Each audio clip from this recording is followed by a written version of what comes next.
और वहां से अपनी गाड़ी लेकर अपने पुराने घर चला गया। अभिनव को महसूस हुआ कि इन सभी फाइल्स को सुरक्षित रखने के लिए उसे फिलहाल एक घर खरीदने की भी जरूरत थी। अपने पुराने घर पहुंचते ही अभिनव सूटकेस लेकर अंदर भाग गया। इसी हड़बड़ाहट में उसने नोटिस ही नहीं किया कि एक गाड़ी उसका कब से पीछा कर रही थी और उसमें से 3 लोग उतरकर अब उसके घर की तरफ आ रहे थे। सुबह से इसके पीछे घिस रहे थे, अब विलास। उनमें से एक आदमी ने कहा, पक्का यही है ना वो? कोई और हुआ तो फालतू का मैटर हो जाएगा। दूसरे ने कहा, हाँ यही है, देवेन सर ने इसका फोटो भी भेजा था। इन तीनों को वैभवी के बॉयफ्रेंड देवेन ने ही भेजा था अभिनव पर हमला करने के लिए। देवेन अभिनव से अपनी उस बेइज्जती का बदला लेना चाहता था जो उसे पिछली रात लोकेश के सिनेमा हॉल में झेलनी पड़ी थी। तीनों बदमाश अभिनव का पीछा करते हुए उसके पुराने घर के करीब पहुंच चुके थे।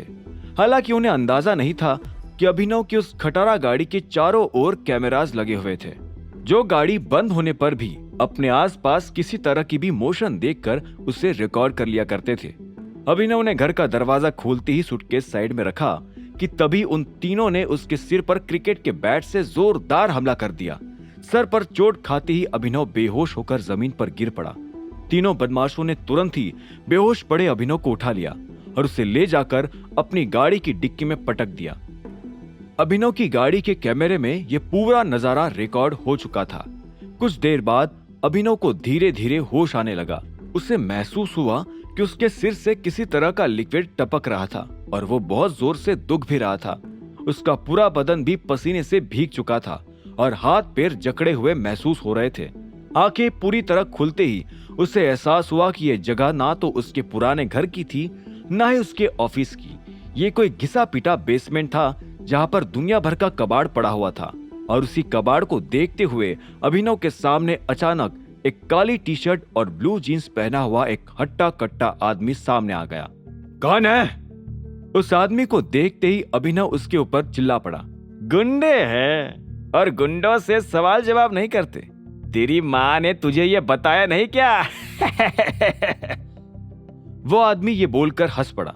अभिनव की आंखें अब पूरी खुल चुकी थी और उसने नोटिस करा कि उस जगह पर 3 लोग और मौजूद थे। अच्छा, किडनैप किया है मुझे? बल्लू, वो मोटी वाली लाठियां लेकर आना जल्दी। अभिनव के सामने खड़े गुंडे ने अपने आदमी को ऑर्डर दिया। कितने पैसे चाहिए तुझे? अभिनव ने पूछा। इस बात पर वो गुंडा जोर से हंस पड़ा। अगर पैसे ही चाहिए होते तो दिन दहाड़े लूट लेते तुझे, समझा? आज किडनैप तो तुझे बजाने के लिए किया है, ताकि तुझे ये याद रहे कि देवेन भाई से क्यों पंगा नहीं लेना चाहिए। अच्छा, तो तू देवेन का कुत्ता है?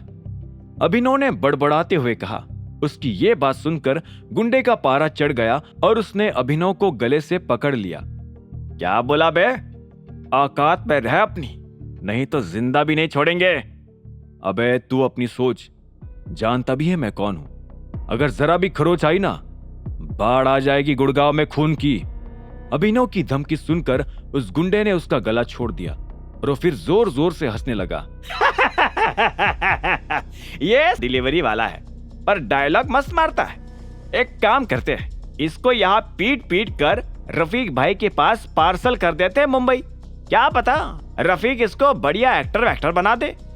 सभी गुंडे ठहाके लगाने लगे और इसी बीच बल्लू नाम का उसका आदमी 5-6 मोटी लाठियां उठाकर आ भी गया।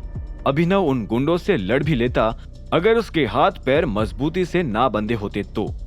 इसीलिए इससे पहले कि वो गुंडे उसे मारना शुरू कर दे, उनसे शांति से बात करने में ही समझदारी थी। रुक जा, अभिनव अचानक चिल्ला पड़ा। तेरे लिए मैं एक अच्छा ऑफर बनाता हूं, तू मुझे छोड़, मैं तुझे डबल पैसा दूंगा। पैसों से बिकने वाले गुंडे लगता है क्या हम तुझे, हैं? ए सुनो सभी लोग, मार मार के पल्प बना दो, फिर इसको देवेन भाई के सामने ले जाकर पटक देंगे। काली टी शर्ट पहने उस हट्टे कट्टे गुंडे ने चिल्लाया, जिसकी तुरंत बाद ही उसके सारे आदमी बल्लू के हाथ से लाठी उठाकर अभिनव की ओर दौड़ पड़े। चेयर पर बंधा हुआ अभिनव अब उन गुंडों से कैसे निपटने वाला था।